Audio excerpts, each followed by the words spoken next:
ਜੀ ਕਾ ਖਾਲਸਾ ਵਾਹਿਗੁਰੂ ਜੀ ਕੀ ਫਤਿਹ। ਜਬ ਪ੍ਰਿਥੀਏ ਤਨ ਤਿਆਗੇ ਪ੍ਰਾਨਾ।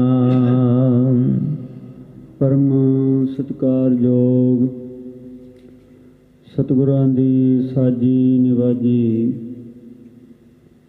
ਗੁਰੂ ਰੂਪ ਖਾਲਸਾ ਪਿਆਰੀ ਸਾਧ ਸੰਗਤ ਜੀਓ, ਆਓ ਜਿੱਥੇ ਜਿੱਥੇ ਵੀ ਜੁੜੇ ਹੋਏ ਹੋ ਰਸਨਾ ਪਵਿੱਤਰ ਕਰੋ। ਕੋਈ ਰਸਨਾ ਬਾਂਝੀ ਨਾ ਰਹੇ। ਪਿਆਰ ਨਾਲ ਗੱਜ ਵੱਜ ਕੇ ਆਖੋ ਵਾਹਿਗੁਰੂ ਜੀ ਕਾ ਖਾਲਸਾ ਵਾਹਿਗੁਰੂ ਜੀ ਕੀ ਫਤਿਹ। ਆਪ ਸੰਗਤਾਂ ਨਿਤਨੇਮ ਬੜੇ ਪਿਆਰ ਨਾਲ ਸ਼ਾਮ ਦੇ ਦੀਵਾਨ 'ਚ ਹਾਜ਼ਰੀਆਂ ਭਰਦੇ ਗੁਰੂ ਇਤਿਹਾਸ ਸਰਵਣ ਕਰਦੇ ਹੋ। ਸਰਵਣ ਕਰਦੇ ਆ ਰਹੇ ਸੀ ਬਾਬਾ ਪਿੱਠੀ ਚੰਦ ਜੀ ਚੰਦੂ ਦੇ ਸੱਦੇ 'ਤੇ ਆਪਣੇ ਕੋਠਾ ਗੁਰੂ ਕਾ ਨਗਰ ਤੋਂ ਚੱਲ ਕੇ ਹੀਰ ਕਲਾਂ ਲਾਹੌਰ ਤੋਂ ਇੱਕ ਪਾਸੇ ਲਖਪਤ ਕੋਟ ਦੇ ਨੇੜੇ ਜਿੱਥੇ ਇਹਨੇ ਆਪਣਾ ਸਥਾਨ ਵੀ ਬਣਾਇਆ ਹੋਇਆ ਹੈ ਉੱਥੇ ਪਹੁੰਚਿਆ। ਤੇ ਚੰਦੂ ਨੇ ਵੀ ਇਸੇ ਕਰਕੇ ਸੱਦਿਆ ਸੀ ਕਿ ਕੋਈ ਤਰਤੀਬ ਬਣਾਈਏ ਜਿਸ ਤਰੀਕੇ ਨਾਲ ਗੁਰੂ ਅਰਜਨ ਦੇਵ ਮਹਾਰਾਜ ਜੀ ਨੂੰ ਗ੍ਰਿਫਤਾਰ ਕੀਤਾ ਜਾਵੇ। ਤਾਂ ਜਦੋਂ ਇਹ ਹਿਰਕਲਾਂ ਪਹੁੰਚਦਾ ਹੈ, ਕਈਆਂ ਦੀ ਇਹ ਵੀ ਵਿਚਾਰ ਹੈ ਕਿ ਪਹਿਲਾਂ ਹੀ ਉੱਥੇ ਟਿਕਿਆ ਹੋਇਆ ਸੀ। ਇਹ ਕੀਤ ਬਾਰੀ ਬਿਉਂਤਾਂ ਬਣਾਉਂਦਾ ਰਿਹਾ, ਗੋਂਦਾਂ ਗੁੰਦਦਾ ਰਿਹਾ, ਫਿਰ ਇਹਦਾ ਯਤਨ ਸਫਲਾ ਨਹੀਂ ਸੀ ਹੋ ਰਿਹਾ। ਆਖਰ ਬਿਮਾਰ ਹੋ ਗਿਆ। ਰਾਤ ਨੂੰ ਭੋਜਨ ਪਾਣੀ ਛਕਿਆ, ਉਹ ਨਾ ਹਾਜ਼ਮ ਹੋਇਆ ਤਾਂ ਫਿਰ ਰਾਤ ਨੂੰ ਪੀੜਾ ਹੋਈ ਤੇ ਸਵੇਰ ਨੂੰ ਮਰ ਜਾਂਦਾ ਹੈ। ਇਹਦੇ ਮਰਨ ਤੋਂ ਪਹਿਲਾਂ ਆਪਣੇ ਨਾਲ ਦੇ ਸਾਥੀਆਂ ਨੂੰ ਵੀ ਕਹਿ ਦਿੱਤਾ ਕਿ ਮੇਰੇ ਪੁੱਤਰ ਨੂੰ ਕਹਿਣਾ ਕਿ ਗੁਰੂ ਤੋਂ ਬਦਲਾ ਜ਼ਰੂਰ ਲਵੇ। ਅੱਗੋਂ ਵਾਸਤੇ ਜਿਹੜਾ ਵੀ ਕੋਈ ਮੇਰੀ ਬੰਸ 'ਚੋਂ ਮਰੇ ਉਹਦਾ ਸਤਿਕਾਰ ਵੀ ਇੱਥੇ ਕਰਿਓ। ਇਹ ਕੁਛ ਗੱਲਾਂ ਕਹੀਆਂ, ਆਖਰ ਚਲਾਣਾ ਕਰ ਗਿਆ। ਇਹ ਇਤਿਹਾਸ ਆਪ ਨੇ ਬੜੇ ਪਿਆਰ ਦੇ ਨਾਲ ਕੱਲ੍ਹ ਸੁਣਿਆ ਸੀ। ਆਓ ਇਸ ਤੋਂ ਅਗਲਾ ਇਤਿਹਾਸ ਸਰਵਣ ਕਰੀਏ। ਮਨ ਦੀ ਇਕਾਗਰਤਾ, ਗੁਰੂ ਚਰਨਾਂ ਦਾ ਪਿਆਰ, ਰਸਨਾ ਦੀ ਪਵਿੱਤਰਤਾ ਬਣਾਈਏ, ਉਚਾਰੀਏ ਸਤਨਾਮ ਸ੍ਰੀ ਵਾਹਿਗੁਰੂ ਸਾਹਿਬ ਜੀਓ। ਸਤਨਾਮ ਸ੍ਰੀ ਵਾਹਿਗੁਰੂ ਸਾਹਿਬ ਜੀਓ। ਜਬ ਪ੍ਰਿਥੀਏ ਤਨ ਤਿਆਗੇ ਪ੍ਰਾਨਾ। ਜਿਸ ਸਮੇਂ ਬਾਬਾ ਪਿੱਠੀ ਜੀ ਚੰਦ ਜੀ ਆਪਣੇ ਪ੍ਰਾਣ ਤਿਆਗ ਦਿੰਦੇ ਹਨ, ਦੇਖ ਦਾਸ ਤਬ ਰੋਦਨ ਠਾਨਾ।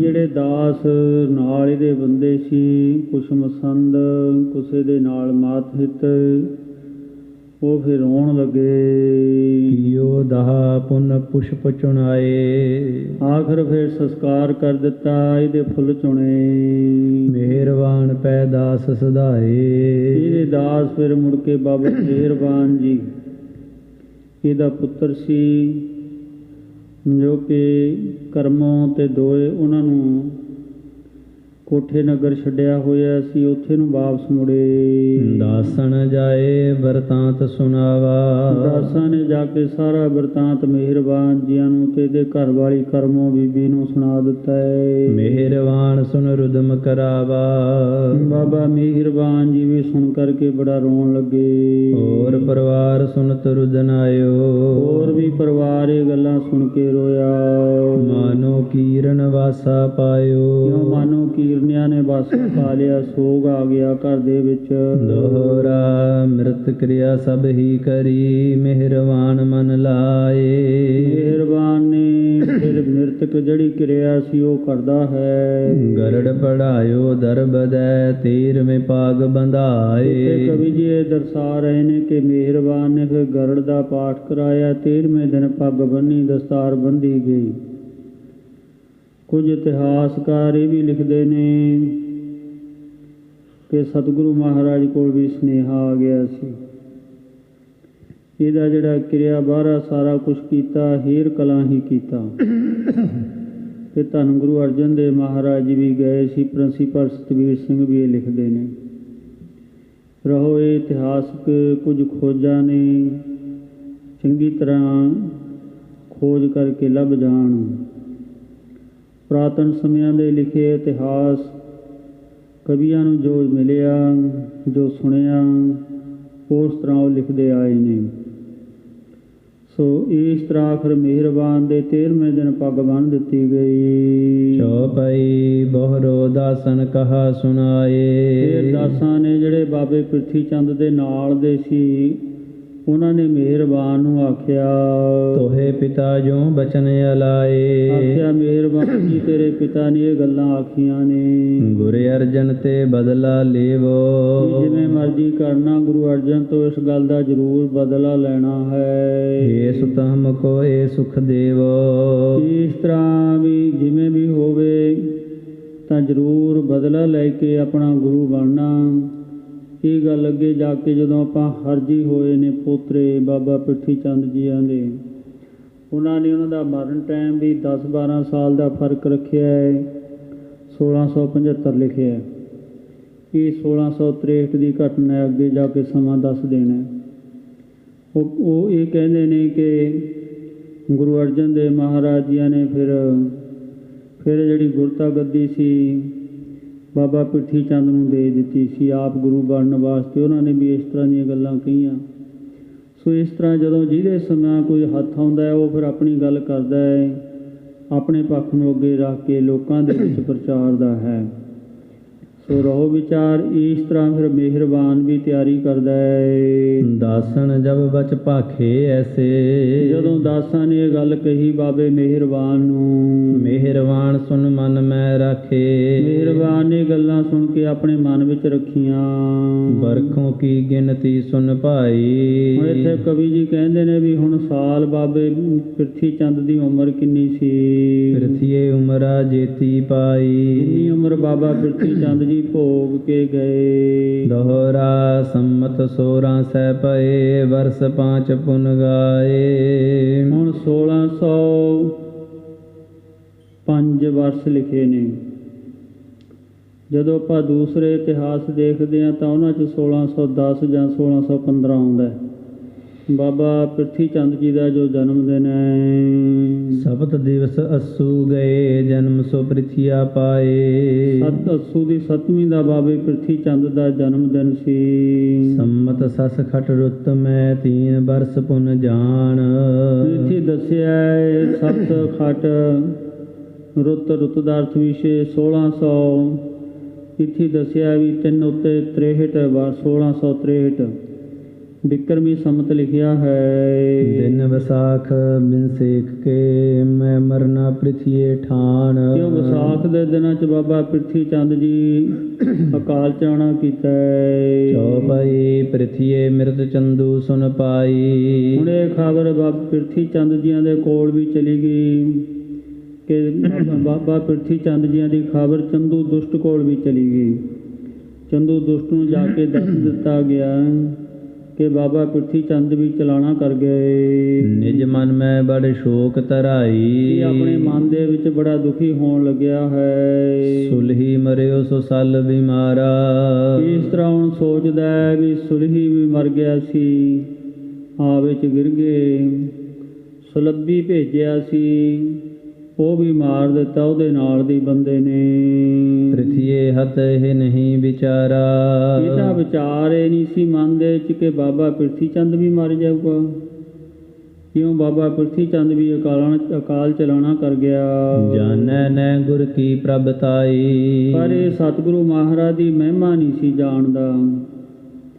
ਹੰਕਾਰੀ ਪੁਰਸ਼ ਹੁੰਦਾ ਹੈ, ਉਹਨੂੰ ਤਦੇ ਮਹਾਰਾਜ ਕਹਿੰਦੇ ਨੇ ਮਾਇਆ ਧਾਰਿਆ ਤੰਨਾ ਬੋਲਾ, ਹੰਕਾਰਿਆ ਸੋ ਮਾਰਿਆ। ਇਹਨਾਂ ਨੂੰ ਚੰਗੀ ਗੱਲ ਨਾ ਸੁਲਝਦੀ ਹੈ, ਨਾ ਸੋਚ ਸਕਦੇ ਨੇ, ਨਾ ਚੰਗੀ ਗੱਲ ਕਰ ਸਕਦੇ ਨੇ। ਇਹਨਾਂ ਨੇ ਫਿਰ ਬੁਰੇ ਪਾਸੇ ਤੁਰਨਾ ਹੁੰਦਾ ਹੈ, ਬੁਰੀ ਉਹ ਸੋਚਣੀ ਹੁੰਦੀ ਹੈ, ਬੁਰਾਈ ਕਰਤੱਵ ਕਰਦੇ ਨੇ, ਫਿਰ ਬੁਰਾ ਹੀ ਫਲ ਮਿਲਦਾ ਹੈ ਐਸੇ ਲੋਕਾਂ ਨੂੰ। ਇਸ ਤਰ੍ਹਾਂ ਇਹ ਸੋਚ ਰਿਹਾ ਹੈ ਚੰਦੂ ਦੁਸ਼ਟ। ਪਾਪੀ ਮਨ ਮੈਂ ਪਾਪ ਬਸਾਈ। ਇਹ ਪਾਪੀ ਦੇ ਮਨ ਦੇ ਵਿੱਚ ਪਾਪ ਨੇ ਵਾਸਾ ਕੀਤਾ ਹੋਇਆ ਹੈ। ਬਾਦਸ਼ਾਹ ਕੋ ਜਾਏ ਸੁਣਾਇਓ। ਹੁਣ ਜਹਾਂਗੀਰ ਬਾਦਸ਼ਾਹ ਨੂੰ ਸੁਣਾਉਂਦਾ ਹੈ, ਕੀ ਕਹਿੰਦਾ ਹੈ? ਗੁਰੂ ਅਰਜਨ ਇਹ ਠਾਂ ਨਹੀਂ ਆਇਓ। ਕਿ ਗੁਰੂ ਅਰਜਨ ਦੇਵ ਮਹਾਰਾਜ ਜੀ ਨਹੀਂ ਆਏ। ਦੋਹਰਾ ਪਾਤਸ਼ਾਹ ਐਸੇ ਕਹਾ ਘਟ ਘਟ ਜਾਣਨ ਹਾਰ। ਬਾਦਸ਼ਾਹ ਨੇ ਫਿਰ ਗੱਲ ਇਹ ਕਹੀ ਹੈ ਕਿ ਉਹ ਸਾਰਾ ਕੁਝ ਜਾਣਦੇ ਹਨ। ਸ਼੍ਰੀ ਗੁਰ ਆਪੇ ਆਏ ਹੈ ਉਹੇ ਭਰੋਸਾ ਭਾਰ। ਕਹਿੰਦਾ ਮੈਨੂੰ ਭਰੋਸਾ ਉਹ ਜ਼ਰੂਰ ਆ ਜਾਣਗੇ ਗੁਰੂ ਅਰਜਨ ਦੇਵ ਜੀ। ਚੌਪਾਈ ਭਗਤ ਸਿੰਘ ਗੁਰ ਕਥਾ ਸੁਣੀਜੈ। ਭਾਈ ਮਨੀ ਸਿੰਘ ਕਹਿ ਰਹੇ ਨੇ, ਭਾਈ ਭਗਤ ਸਿੰਘ ਇਹ ਗੁਰੂ ਦੀ ਕਥਾ ਤੂੰ ਸੁਣ। ਗੁਰ ਅਰਜਨ ਜੋ ਕਾਰਜ ਕੀਜੈ। ਧੰਨ ਗੁਰੂ ਅਰਜਨ ਦੇਵ ਮਹਾਰਾਜ ਜੀ ਜੋ ਕਾਰਜ ਕਰਨ ਲੱਗੇ ਨੇ। ਹੁਣ ਸਾਰੀਆਂ ਸੰਗਤਾਂ ਜੋ ਇਤਿਹਾਸ ਆਪਾਂ ਸਾਰੇ ਪੜ੍ਹਦੇ ਸੁਣਦੇ ਆ ਰਹੇ ਹਾਂ, ਪਹਿਲਾਂ ਥੋੜ੍ਹੀ ਜਿਹੀ ਨਜ਼ਰ ਮਾਰੋ ਜੋ ਆਪਾਂ ਗ੍ਰੰਥ ਗੁਰੂ ਬਿਲਾਸ ਪਾਤਸ਼ਾਹੀ ਸੇਵੀ ਜਿਹਦੀ ਆਪਾਂ ਕਥਾ ਕਰ ਰਹੇ ਹਾਂ, ਇਹਦੇ ਵਿੱਚ ਲਿਖਣ ਵਾਲੇ ਕਵੀ ਨੇ, ਵਿਦਵਾਨ ਨੇ ਇਹ ਗੱਲ ਰੱਖੀ ਹੈ ਕਿ ਬਾਬਾ ਪ੍ਰਿਥੀ ਚੰਦ ਤੇ ਚੰਦੂ ਦੀ ਆਪਸ ਵਿੱਚ ਹੀ ਮਿੱਤਰਤਾ ਬਣੀ।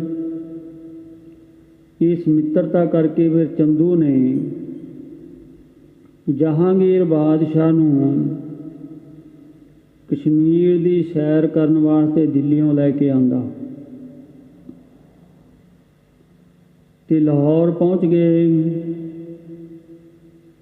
ਲਾਹੌਰ ਪਹੁੰਚ ਕੇ ਹੀ ਬਾਬਾ ਪ੍ਰਿਥੀ ਚੰਦ ਨੂੰ ਬੁਲਾਇਆ, ਪਰ ਉਹ ਪਹੁੰਚ ਨਹੀਂ ਸਕਿਆ। ਉਹ ਹੀਰ ਕਲਾਂ ਪੂਰਾ ਹੋ ਗਿਆ। ਇੱਥੇ ਗੱਲ ਤਾਂ ਜ਼ਰੂਰ ਹੈ ਕਿ ਬਾਬਾ ਪ੍ਰਿਥੀ ਚੰਦ ਇਹਨਾਂ ਦਿਨਾਂ 'ਚ ਹੀ ਹੀਰ ਕਲਾਂ ਆਪਣਾ ਸਰੀਰ ਤਿਆਗ ਗਿਆ ਸੀ।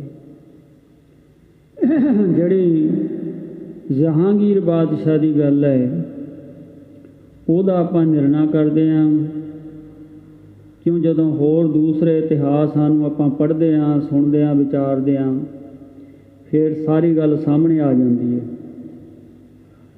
ਇਹੀ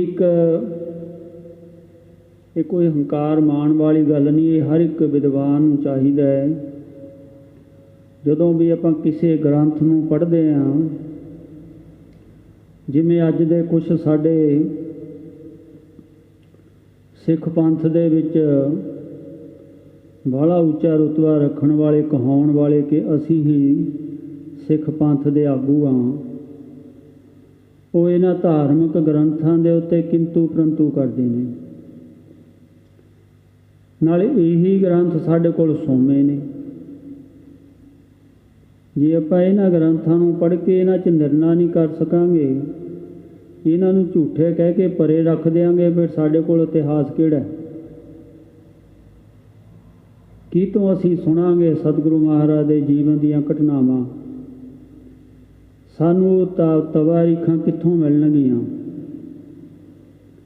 ਜਾਂ ਅਸੀਂ ਨਿਰਣਾ ਕਿਵੇਂ ਕਰਾਂਗੇ ਵੀ ਕਿਹੜੀ ਗੱਲ ਸੱਚੀ ਹੈ, ਕਿਹੜੀ ਝੂਠੀ ਹੈ?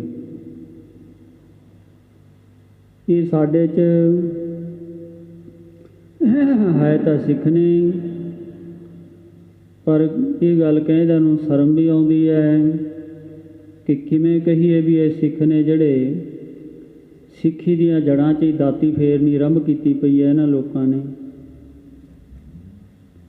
ਹੁਣ ਆਪਾਂ ਇਹ ਗ੍ਰੰਥ ਪੜ੍ਹਦੇ ਆ ਰਹੇ ਹਾਂ, ਵਿਚਾਰ ਰਹੇ ਹਾਂ, ਇਹਦੇ ਵਿੱਚ ਹੁਣ ਵਿਚਾਰ ਆਪਾਂ ਨੂੰ ਇਹ ਕਰਨੀ ਪੈਣੀ ਹੈ, ਤਵਾਰੀਖਾਂ ਨਾਲ ਦੀਆਂ ਵੀ ਦੇਖਣੀਆਂ ਪੈਣੀਆਂ ਨੇ, ਕਿਉਂਕਿ ਅਕਬਰ ਬਾਦਸ਼ਾਹ ਰਾਜ ਕਰਦਾ ਸੀ, ਜਹਾਂਗੀਰ ਦਾ ਪਿਓ ਸੀ। ਅਕਬਰ ਬਾਦਸ਼ਾਹ ਦੀ ਜਿਹੜੀ ਮੌਤ ਹੁੰਦੀ ਹੈ ਉਹ 16 ਅਕਤੂਬਰ 1605 ਵਿੱਚ ਹੁੰਦੀ ਹੈ। ਐਂ ਮੰਨ ਲਓ ਵੀ 1663 ਬਿਕਰਮੀ, 1663 ਬਿਕਰਮੀ ਵੀ ਜਦੋਂ ਬਾਬਾ ਪਿੱਠੀ ਚੰਦ ਜੀ ਚਲਾਣਾ ਕਰਦੇ ਨੇ, ਤਕਰੀਬਨ ਉਹਨਾਂ ਹੀ ਥੋੜ੍ਹੇ ਬਹੁਤੇ ਫਰਕ ਦੇ ਨਾਲ, ਮਹੀਨੇ 2-4 ਮਹੀਨੇ ਦੇ ਫਰਕ ਨਾਲ ਅਕਬਰ ਬਾਦਸ਼ਾਹ ਮਰਦਾ ਹੈ। ਅਕਬਰ ਬਾਦਸ਼ਾਹ ਦੇ ਤਖਤ 'ਤੇ ਫਿਰ ਜਹਾਂਗੀਰ ਬੈਠਦਾ। ਇਹਦਾ ਇੱਕ ਪੁੱਤਰ ਸੀ ਸਲੀਮ। ਜਹਾਂਗੀਰ ਤਖੱਲਸ ਲੈ ਕੇ ਬੈਠਿਆ, ਪਰ ਇਹਦਾ ਇੱਕ ਦੂਸਰਾ ਭਰਾ ਵੀ ਸੀ ਦਨਿਆਲ। ਉਹ ਪਿਛਲੇ ਸਾਲ, 1 ਸਾਲ ਪਹਿਲੇ ਹੀ ਮਰ ਗਿਆ ਸੀ, 1604 ਦੇ ਵਿੱਚ। ਉਹ ਅਕਬਰ ਚਾਹੁੰਦਾ ਸੀ, ਜਹਾਂਗੀਰ ਦਾ ਪੁੱਤਰ ਸੀ ਖੁਸਰੋ। ਖੁਸਰੋ ਬੜਾ ਦਿਆਨਤਦਾਰ, ਪਰਮਾਤਮਾ ਦੀ ਬੰਦਗੀ ਕਰਨ ਵਾਲਾ, ਨੀਤੀਵਾਨ, ਸੋਹਣਾ ਸੁਨੱਖਾ ਸੀ। ਸ਼ਾਦੀ ਵੀ ਹੋ ਚੁੱਕੀ ਸੀ। ਮਿਰਜ਼ਾ ਅਜੀਜ਼ ਕਾਕੀ ਦੀ ਪੁੱਤਰੀ ਨੂੰ ਵਿਆਹਿਆ ਹੋਇਆ ਸੀ। ਰਾਜਾ ਮਾਨ ਸਿੰਘ ਦੀ ਭੈਣ ਦਾ ਇਹ ਪੁੱਤਰ ਸੀ। ਰਾਜਾ ਮਾਨ ਸਿੰਘ ਦੀ ਭੈਣ ਅਕਬਰ ਨੂੰ ਵਿਆਹੀ ਹੋਈ ਸੀ, ਜਹਾਂਗੀਰ ਨੂੰ ਵਿਆਹੀ ਹੋਈ ਸੀ। ਤੇ ਕਿਸੇ ਸਮੇਂ ਅਕਬਰ ਸੋਚਦਾ ਸੀ ਕਿ ਮੈਂ ਪੋਤਰੇ ਨੂੰ ਰਾਜ ਦੇ ਦਿਆਂ, ਤੇ ਖੁਸਰੋ ਵੀ ਚਾਹੁੰਦਾ ਸੀ ਵੀ ਮੈਂ ਰਾਜਾ ਬਣ ਜਾ। ਪਰ ਜਦੋਂ ਮਰਨ ਵੇਲੇ, ਦਨਿਆਲ ਦੇ ਮਰਨ 'ਤੇ, ਫਿਰ ਸਲੀਮ ਆਪਣੇ ਪੁੱਤਰ ਜਹਾਂਗੀਰ ਨੂੰ ਰਾਜ ਦੇ ਦਿੱਤਾ। ਫਿਰ ਇਹਨਾਂ ਦੇ ਪਿਓ ਪੁੱਤਰਾਂ ਦੀ ਆਪਸ ਵਿੱਚ ਹੀ ਬਣੀ ਨਾ। ਤਕਰੀਬਨ 1.5 ਮਹੀਨੇ ਦੇ ਅੰਦਰ ਅੰਦਰ ਹੀ ਖੁਸਰੋ ਨੂੰ ਕੈਦ ਕਰ ਦਿੱਤਾ ਸੀ ਜਹਾਂਗੀਰ ਨੇ। ਖੁਸਰੋ ਨੇ ਫਿਰ ਇੱਕ ਬਹਾਨਾ ਬਣਾਇਆ ਕਿ ਮੈਂ ਦਾਦੇ ਦੀ ਕਬਰ ਦੇ ਉੱਤੇ ਫੁੱਲ ਚੜ੍ਹਾ ਕੇ ਆਉਣੇ ਨੇ। ਜੇਲ੍ਹ 'ਚੋਂ ਨਿਕਲ ਕੇ ਫੁੱਲ ਚੜ੍ਹਾਉਣ ਗਿਆ। ਉੱਥੋਂ ਮਥੁਰਾ ਪਹੁੰਚਿਆ। ਕੁਛ ਇਹਦੇ ਨਾਲ ਹੋਰ ਨਵਾਬ ਮਿਲੇ। 350 ਇਹਦੇ ਨਾਲ ਫੌਜ ਹੋ ਗਈ, ਪਰ ਇਹ ਕੁਛ ਕਰ ਨਾ ਸਕਿਆ। ਉੱਥੋਂ ਫਿਰ ਇਹ ਭੱਜਿਆ ਪੰਜਾਬ ਨੂੰ। ਬਾਹਲਾ ਇੱਧਰ ਨੂੰ ਜਾਣ ਦੀ ਲੋੜ ਨਹੀਂ ਹੈ, ਕਿਉਂਕਿ ਆਪਾਂ ਹਿੰਟ ਮਾਤਰ ਹੀ ਲੈਣਾ। ਜਦੋਂ ਉੱਥੋਂ ਬਗਾਵਤ ਕਰਕੇ ਭੱਜਿਆ ਤਾਂ ਫਿਰ ਜਹਾਂਗੀਰ ਬਾਦਸ਼ਾਹ ਉੱਥੋਂ ਚੱਲਿਆ। ਜਹਾਂਗੀਰ ਬਾਦਸ਼ਾਹ, ਕਿਉਂਕਿ ਜਦੋਂ ਆਪਾਂ ਸੰਨ ਮਿਲਾਉਂਦੇ ਹਾਂ ਤਾਂ ਇਹ ਗੱਲ ਦਾ ਨਿਰਣਾ ਹੋ ਜਾਂਦਾ ਹੈ। ਜਹਾਂਗੀਰ ਆਪਣੇ ਤਖਤ 'ਤੇ ਬੈਠਣ ਦੇ 8 ਮਹੀਨੇ ਦੇ ਅੰਦਰ ਅੰਦਰ ਹੀ ਧੰਨ ਗੁਰੂ ਅਰਜਨ ਦੇਵ ਮਹਾਰਾਜ ਜੀ ਦੀ ਸ਼ਹੀਦੀ ਕਰ ਦਿੰਦਾ। ਆਖੋ ਸਤਨਾਮ ਸ੍ਰੀ ਵਾਹਿਗੁਰੂ। ਇਹ ਪਹਿਲਾਂ ਤੋਂ ਹੀ ਬਹੁਤ ਜ਼ਿਆਦਾ ਕੱਟੜਪੰਥੀ ਸੀ। ਇਹਦਾ ਨਕਸ਼ਬੰਦੀਆਂ ਦੇ ਨਾਲ ਮੇਲ ਜੋਲ ਸੀ। ਨਕਸ਼ਬੰਦੀ ਸ਼ੇਖ ਅਹਿਮਦ ਸਰਹੰਦੀ, ਜਿਹੜਾ ਉਸ ਸਮੇਂ ਦਾ ਨਕਸ਼ਬੰਦੀਆਂ ਦਾ ਸਭ ਤੋਂ ਵੱਡਾ ਪੈਰੋਕਾਰ ਉਲਮਾਓ ਕਹਾਉਂਦਾ ਸੀ। ਇਹ 2 ਫਿਰਕੇ ਬੜੇ ਮਸ਼ਹੂਰ ਸਨ। ਇੱਕ ਤਾਂ ਚਿਸ਼ਤੀ ਸਿਲਸਿਲਾ, ਦੂਸਰਾ ਨਕਸ਼ਬੰਦੀਆਂ ਦਾ ਸਿਲਸਿਲਾ। ਇਹਨਾਂ ਦੀ ਆਪਸ ਵਿੱਚ ਹੀ ਬਣਦੀ ਵੀ ਨਹੀਂ ਸੀ। ਸਾਈਂ ਮੀਆਂ ਮੀਰ ਜੀ ਚਿਸ਼ਤੀ ਫਕੀਰ ਸਨ। ਪੀਰ ਬੁੱਧੂ ਸ਼ਾਹ ਵੀ ਚਿਸ਼ਤੀ ਫਕੀਰ ਸਨ। ਤੇ ਚਿਸ਼ਤੀਆਂ ਦੇ ਵਿੱਚ ਹੀ ਖੁਸਰੋ ਆਪਣਾ ਅਕੀਦਾ ਰੱਖਦਾ ਸੀ। ਪਰ ਜਹਾਂਗੀਰ, ਇਹ ਜਿਹੜੇ ਨਕਸਲਬੰਦ ਭਾਵ ਕਿ ਨਸਲਬੰਦੀ ਸੀ, ਇਹਨਾਂ ਨਾਲ ਸੰਬੰਧ ਰੱਖਦਾ ਸੀ, ਨਕਸ਼ਬੰਦੀਆਂ ਨਾਲ। ਇਸ ਕਰਕੇ ਜਿਹੜਾ ਇਹ ਨਕਸ਼ਬੰਦੀ ਸ਼ੇਖ ਅਹਿਮਦ ਸਰਹੰਦੀ ਸੀ, ਇਹਦਾ ਫਿਰ ਇੱਕ ਚੇਲਾ ਸੀ ਮੁਰਤਜ਼ਾ ਖਾਨ, ਜਿਹੜਾ ਉਸ ਸਮੇਂ ਲਾਹੌਰ ਦਾ ਸੂਬੇਦਾਰ, ਵੱਡਾ ਸੂਬੇਦਾਰ ਤੇ ਛੋਟਾ ਦਿਲਾਵਰ ਖਾਨ ਸੀ। ਇਹਨੂੰ ਫਰੀਦ ਸ਼ੇਖ ਵੀ ਕਹਿੰਦੇ ਸੀ। ਫਰੀਦ ਦੀਨ ਵੀ ਕਿਹਾ ਜਾਂਦਾ ਸੀ ਮੁਰਤਜ਼ਾ ਖਾਨ ਨੂੰ। ਇਸ ਤਰ੍ਹਾਂ ਇਹ ਦੋ ਤਿੰਨ ਗੱਲਾਂ ਬਰਾਬਰੀ ਚੱਲਦੀਆਂ ਨੇ। ਖੁਸਰੋ ਦੌੜਿਆ, ਜਦੋਂ ਦਰਿਆ ਟੱਪਿਆ ਬਿਆਸ, ਤਾਂ ਤਰਨ ਤਾਰਨ ਧੰਨ ਗੁਰੂ ਅਰਜਨ ਦੇਵ ਮਹਾਰਾਜ ਜੀ ਆਏ ਹੋਏ ਸਨ। ਉੱਥੇ ਮਹਾਰਾਜ ਦੇ ਦਰਸ਼ਨ ਕੀਤੇ, ਕੁਛ ਦਿਨ ਰਿਹਾ, ਜਲ ਪਾਣੀ ਛਕਿਆ, ਫਿਰ ਇੱਥੋਂ ਇਹ ਅੱਗੇ ਲੰਘਿਆ ਮਹਾਰਾਜ ਨੂੰ ਮਿਲ ਕੇ। ਖੁਸਰੋ ਪਹਿਲਾਂ ਤੋਂ ਵੀ ਸਤਿਗੁਰੂ ਮਹਾਰਾਜ 'ਤੇ ਅਕੀਦਾ ਰੱਖਦਾ ਸੀ, ਕਿਉਂਕਿ ਸਾਈਂ ਮੀਆਂ ਮੀਰ ਨਾਲ ਇਹਦਾ ਸੰਬੰਧ ਸੀ। ਅਤੇ ਇੱਧਰੋਂ ਜਹਾਂਗੀਰ ਵੀ ਪਿੱਛੇ ਚਲਿਆ ਆ ਰਿਹਾ ਸੀ ਕਿ ਮੇਰੇ ਪੁੱਤਰ ਨੇ ਬਗਾਵਤ ਕਰ ਦਿੱਤੀ ਹੈ। ਖੁਸਰੋ ਅਸਲ ਵਿੱਚ ਚਾਹੁੰਦਾ ਸੀ ਮੈਂ ਕਿਹੜਾ ਲਾਹੌਰ 'ਤੇ ਕਬਜ਼ਾ ਕਰ ਲਾਂ, ਫਿਰ ਮੈਂ ਜੰਗ ਕਰ ਸਕਦਾ ਜਾਂ ਮੈਂ ਸੂਬਾ ਬਣ ਸਕਦਾ। ਪਰ ਖੁਸਰੋ ਨੂੰ ਲਾਹੌਰ ਵੜਨ ਨਹੀਂ ਦਿੱਤਾ ਦਿਲਾਵਰ ਖਾਨ ਨੇ। ਅੱਗੇ ਲੰਘ ਜਾਂਦਾ, ਚਨਾਬ ਪਾਰ ਕਰਦਾ, ਫਿਰ ਫੜਿਆ ਗਿਆ ਸੀ। ਜਹਾਂਗੀਰ ਬਾਦਸ਼ਾਹ ਵੀ ਇਹਦੇ ਨਾਲ ਪਿੱਛੇ ਪਿੱਛੇ ਚੱਲਿਆ। ਮਾਰਚ ਦੇ ਵਿੱਚ ਜਹਾਂਗੀਰ ਬਾਦਸ਼ਾਹ ਚੱਲਿਆ। ਦੇਖੋ ਅਕਤੂਬਰ ਦੇ ਵਿੱਚ ਰਾਜ 'ਤੇ ਬੈਠਿਆ, 3 ਮਹੀਨੇ ਉਹ ਲੰਘੇ, 3 ਮਹੀਨੇ ਅਗਲੇ ਸਾਲ ਦੇ ਲੰਘ ਜਾਂਦੇ ਨੇ, 6 ਮਹੀਨੇ। ਮਾਰਚ ਦੇ ਵਿੱਚ ਚੱਲ ਕੇ ਬਾਦਸ਼ਾਹ ਇਹ 15 ਮਈ ਤੋਂ ਪਹਿਲਾਂ ਲਾਹੌਰ ਸੀ। ਲਾਹੌਰ ਪਹੁੰਚੇ ਨੂੰ ਫਿਰ ਜਿਹੜੇ ਗੁਰੂ ਘਰ ਦੇ ਨਾਲ ਈਰਖਾ ਕਰਨ ਵਾਲੇ ਸੀ, ਤਰਨ ਤਾਰਨ ਤੋਂ ਹੀ, ਕਿਉਂਕਿ ਦਰਿਆ ਨੂੰ ਪਾਰ ਕਰਨ ਦਾ ਇਹ ਇੱਕੋ ਹੀ ਥਾਂ ਸੀ ਜਿੱਥੋਂ ਦੀ ਸਾਰੇ ਦਰਿਆ ਨੂੰ ਪਾਰ ਕਰਦੇ। ਤਰਨ ਤਾਰਨ ਤੋਂ ਹੋ ਕੇ ਅੱਗੇ ਸੁਲਤਾਨਪੁਰ ਵੀ ਇਹ ਗਿਆ। ਸੁਲਤਾਨਪੁਰ ਥੋੜ੍ਹਾ ਜਿਹਾ ਅਟਕਿਆ, ਮੀਂਹ ਵੀ ਪੈਣ ਲੱਗ ਗਿਆ ਸੀ। ਭੈਰੋਂਵਾਲ ਦੀ ਵੀ ਥੋੜ੍ਹੀ ਜਿਹੀ ਲੜਾਈ ਹੋਈ ਖੁਸਰੋ ਦੀ। ਆਖਰ ਇਹ ਜਦੋਂ ਲਾਹੌਰ ਪਹੁੰਚਿਆ, ਲਾਹੌਰ ਪਹੁੰਚੇ ਤੋਂ ਬਾਅਦ ਫਿਰ ਇਹਨਾਂ ਲੋਕਾਂ ਨੇ ਫਿਰ ਸ਼ਿਕਾਇਤਾਂ ਕੀਤੀਆਂ। ਫਿਰ ਜਹਾਂਗੀਰ ਨੂੰ ਚੁੱਕਣਾ ਦਿੱਤੀ। ਚੰਦੂ ਰਲਿਆ ਸ਼ੇਖ ਅਹਿਮਦ ਸਰਹੰਦੀ ਵੱਲੋਂ। ਜਹਾਂਗੀਰ ਬਾਦਸ਼ਾਹ ਪਹਿਲਾਂ ਹੀ ਚਾਹੁੰਦਾ ਸੀ ਗੁਰੂ ਨਾਨਕ ਦੇ ਘਰ ਦੇ ਨਾਲ, ਕਿ ਪਹਿਲਾਂ ਹੀ ਲੜਨਾ ਚਾਹੁੰਦਾ ਸੀ, ਕਿਉਂਕਿ ਬਾਬਰ ਦੇ ਨਾਲ ਧੰਨ ਗੁਰੂ ਨਾਨਕ ਦੇਵ ਮਹਾਰਾਜ ਜੀ, ਬਾਬਰ ਬਾਬਾ, ਫਿਰ ਗੁਰੂ ਅੰਗਦ ਦੇਵ ਮਹਾਰਾਜ ਨਾਲ ਹੁਮਾਯੂੰ, ਉੱਥੇ ਵੀ ਇਹ ਤੋਬ ਦਿਖਾਉਣ ਲੱਗਿਆ ਸੀ। ਪਰ ਮਹਾਰਾਜ ਕਹਿਣ ਲੱਗੇ ਉਦੋਂ ਤੇਰੀ ਤਲਵਾਰ ਕਿੱਥੇ ਸੀ, ਜਦੋਂ ਤੂੰ ਜੰਗ ਵਿੱਚ ਸੀ, ਹੁਣ ਫਕੀਰਾਂ 'ਤੇ ਤਲਵਾਰ ਦਿਖਾਉਣਾ ਹੈ। ਗੁਰੂ ਅਮਰਦਾਸ ਮਹਾਰਾਜ ਦੇ ਹਜ਼ੂਰ ਅਕਬਰ ਬਾਦਸ਼ਾਹ ਆਇਆ। ਹੁਣ ਇਹ ਜਿਹੜਾ ਜਹਾਂਗੀਰ ਸੀ, ਇਹ ਧੰਨ ਗੁਰੂ ਅਰਜਨ ਦੇਵ ਮਹਾਰਾਜ ਜੀਆਂ ਦੇ ਨਾਲ ਈਰਖਾਬਾਦੀ ਬਣ ਰਿਹਾ ਹੈ। ਸੋ ਇਸ ਤਰ੍ਹਾਂ ਇਹ ਗੱਲ ਵੀ ਜਹਾਂਗੀਰ ਤਾਂ ਆਇਆ ਸੀ, ਨਾ ਕਿ ਪਹਿਲਾਂ ਕਸ਼ਮੀਰ ਨੂੰ ਆਇਆ ਸੀ। ਇਹ ਜਦੋਂ ਆਪਾਂ ਇਤਿਹਾਸ ਨੂੰ ਲੱਭਦੇ ਹਾਂ, ਇਤਿਹਾਸ ਭਾਲਦੇ ਹਾਂ, ਫਿਰ ਗੱਲਾਂ ਸਾਰੀਆਂ ਸਾਹਮਣੇ ਆਉਂਦੀਆਂ ਨੇ। ਕਵੀ ਜੀਆਂ ਨੂੰ ਜਿਵੇਂ ਮਿਲਿਆ ਉਹਨਾਂ ਨੇ ਵੀ ਲਿਖਿਆ, ਠੀਕ ਲਿਖਿਆ। ਹੋ ਸਕਦਾ ਹੈ ਕਿ ਜੇ ਆਪਾਂ ਇਹੀ ਤਵਾਰੀਖਾਂ ਦਾ ਫਰਕ ਮੰਨ ਲਈਏ, ਅਕਬਰ ਬਾਦਸ਼ਾਹ ਮੰਨ ਲਈਏ ਵੀ 1 ਸਾਲ ਪਹਿਲਾਂ ਮਰਿਆ ਹੋਣਾ, ਤਾਂ ਹੋ ਸਕਦਾ ਉਹ ਆਇਆ ਵੀ ਹੋਵੇ, ਚੰਦੂ ਚੁੱਕਣਾ ਦੇ ਕੇ ਲਿਆਇਆ ਵੀ ਹੋਵੇ। ਪਰ ਇਹਦੇ ਵਿੱਚ ਇਹ ਗੱਲ ਜ਼ਿਆਦਾ ਸਾਫ਼ ਆਉਂਦੀ ਹੈ, ਬਾਬਾ ਪ੍ਰਿਥੀ ਚੰਦ ਦੀ ਈਰਖਾ ਤਾਂ ਸੀ, ਪਰ ਉਹਨਾਂ ਦਾ ਧੰਨ ਗੁਰੂ ਅਰਜਨ ਦੇਵ ਮਹਾਰਾਜ ਜੀ ਸ਼ਹੀਦੀ ਦੇ ਨਾਲ ਉਹਨਾਂ ਸੰਬੰਧ ਨਹੀਂ ਰਹਿ ਜਾਂਦਾ, ਕਿ ਉੱਧਰੋਂ ਤਾਂ ਉਹ ਤਖਤ 'ਤੇ ਬੈਠਦਾ, ਉੱਧਰੋਂ ਬਾਬਾ ਜੀ ਚਲਾਣਾ ਕਰ ਜਾਂਦੇ ਨੇ ਬਾਬਾ ਪ੍ਰਿਥੀ ਚੰਦ ਜੀ। ਚੰਦੂ ਨਾਲ ਗੰਢ ਤੁੱਪ ਸੀ। ਪਹਿਲਾਂ ਬੜੇ ਯਤਨ ਕੀਤੇ ਬਾਬਾ ਪ੍ਰਿਥੀ ਚੰਦ ਜੀਆਂ ਨੇ ਗੁਰਤਾ ਗੱਦੀ 'ਤੇ ਬੈਠ ਜਾਵਾਂ, ਪਰ ਉਹ ਸਫਲ ਨਾ ਹੋ ਸਕਿਆ। ਸੋ ਇਸ ਤਰ੍ਹਾਂ ਇਤਿਹਾਸ ਸਾਰੀਆਂ ਸੰਗਤਾਂ ਨੇ ਹੁਣ ਬੜੇ ਧਿਆਨ 'ਚ ਰੱਖਣਾ ਹੈ। ਮੈਂ ਜਿਹੜੀ ਗੱਲ ਕਹਿਣ ਜਾ ਰਿਹਾ ਹਾਂ ਕਿ ਜਹਾਂਗੀਰ ਜੇ ਆਇਆ ਹੈ ਤਾਂ ਖੁਸਰੋ ਦੇ ਪਿੱਛੇ ਆਇਆ ਹੈ, ਲਾਹੌਰ ਪਹੁੰਚਿਆ ਹੈ।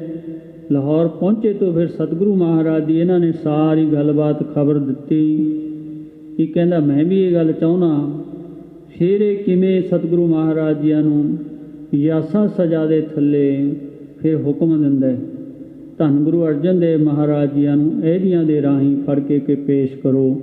ਸਵਾਲ ਸਮੇਂ ਦੀ ਸਮਾਪਤੀ ਹੈ। ਇਤਨਾ ਕਿ ਸਮਾਂ ਆਪਾਂ ਇਹ ਥੋੜ੍ਹਾ ਹੀ ਸਮਾਂ ਲਾਇਆ ਕਰਨਾ ਹੈ, ਜਿੰਨੇ ਦਿਨ ਮਹਾਰਾਜ ਦੀ ਸ਼ਹੀਦੀ ਦਾ ਹੈ।